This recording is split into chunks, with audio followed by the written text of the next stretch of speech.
Hello, this is my election prediction for Kamala Harris versus Donald Trump.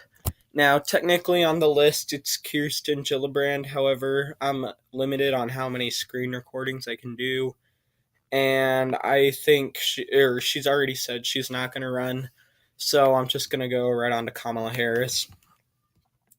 So, right off the bat, she's going to pick up these states. They're traditionally Democrat.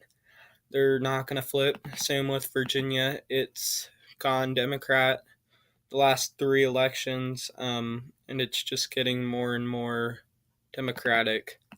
Vermont, same thing. New York. Maine, I'm going to give 3 of the 4 to her. Actually, I don't think she's going to make New Hampshire, or I don't think Donald Trump can make New Hampshire competitive with Kamala Harris. Because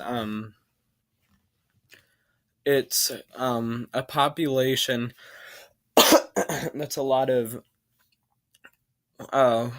working white voters, and Hillary Clinton carried this state.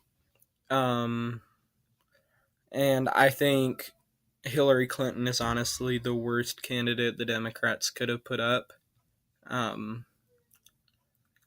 Because I think she just did not win states that should have easily been won by Democrats. So I'm not going to say New Hampshire is competitive.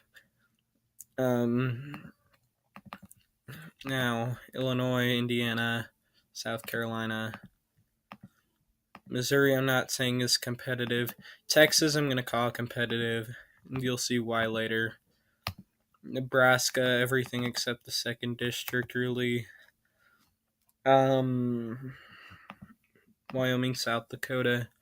North Dakota, I think, could get a bit more competitive just because, again, it's white working class. But for now, we're going to call it red. Montana, we're going to leave blank. Minnesota, blue. I don't think that state is going to be very competitive because, again, Kamala Harris is going to appeal to the white working class. She fights for herself, which makes a really good characteristic of these people. And then, not to mention, she's sort of like Bernie Sanders in a sense where she makes voters excited. So I think Democratic turnout is going to be really high. Idaho, not going to be very competitive. Utah said it before. I think Evan McMullen needs to run in order to make Utah competitive. Colorado, I don't think is going to be very competitive because it's a growing Latino population. It's a population that's become a lot less conservative. Same with Nevada. And then she's going to carry the West Coast. She's from California. And then Alaska. And then I think we're down to the swing states. So,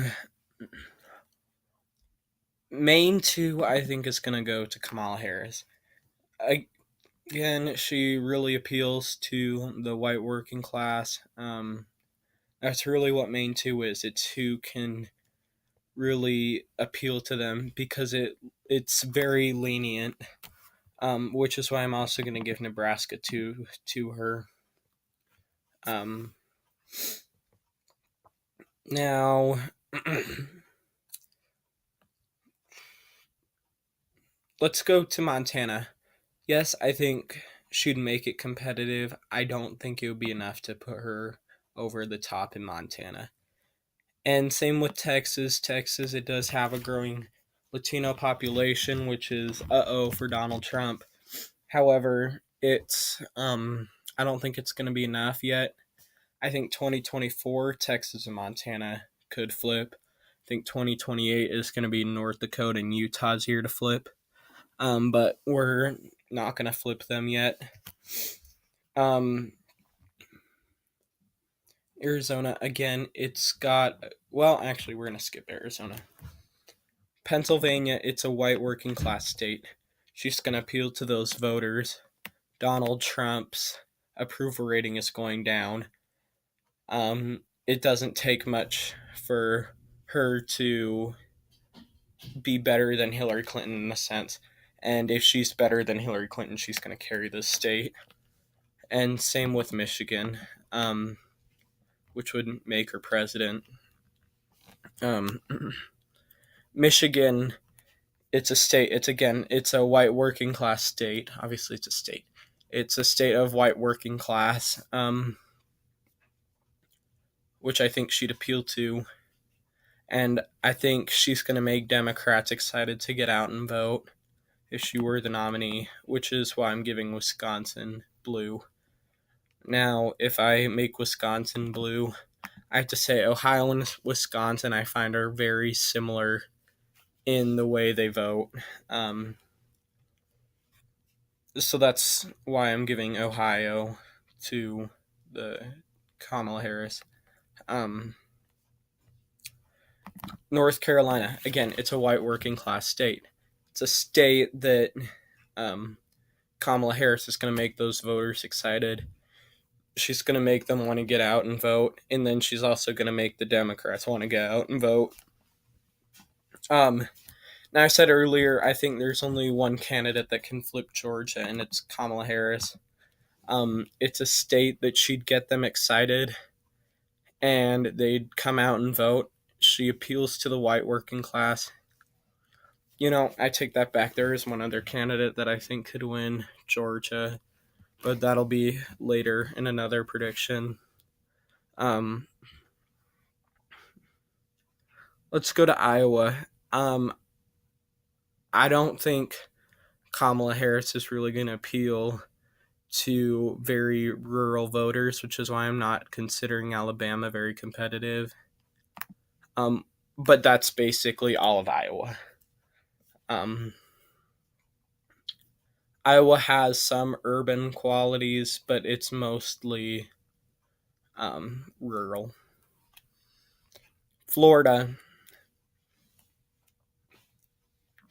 It's a state that is going to go for Kamala Harris, I think, because it's a white working class state. Now you have to keep in mind that it also has a growing Latino population, which gives her the advantage, as it's always a close state. But I think this margin will be further than was in 2016. Arizona, I think, will go to her because it has a growing Latino population. She's going to appeal to these voters. It's a white working class state. Now, a lot of the state is rural, as we said earlier. However, I think urban areas such as Phoenix will get out and vote.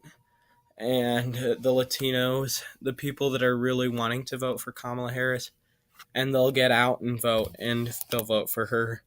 So this is my 2020 election prediction between Kamala Harris and Donald Trump. Thank you for watching.